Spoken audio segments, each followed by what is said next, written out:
Hi, நாங்கள் வந்து மெரினா பீச்சுக்கு வந்திருக்கோம். வாங்க காட்டுறேன். மெரினா பீச்சு. அதோ நாங்கள் வந்து மெரினா பீச்சுக்கு வந்திருக்கோம். அங்கே ரொம்ப கூட்டம் இருக்கிறனால நாங்கள் வந்து கொஞ்ச நேரம் இருக்கோம். கீர்த்தி இதோ இவதான் என்னோட பெரிய அக்கா. சமிதா இவதான் என்னோட சின்ன தங்கச்சி. சர்வஜித் இவங்க வந்து என்னோட சித்தி. இவங்க வந்து என்னோட தம்பி, குட்டி தம்பி.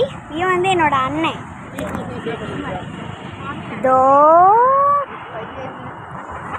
சாரி, இவங்க சித்தி இல்லை, மாமிகா பாட்டி, தாத்தா. அதோ என்னோட அக்காவோட அம்மா. அதோ என்னோட தங்கச்சியோட அப்பா. அதோ குறும்பு காய்ச்சி வர பாருங்க. இதுதான் என்னோட அம்மா, அக்காவுடைய அம்மா. அதை பார்த்தீங்களா?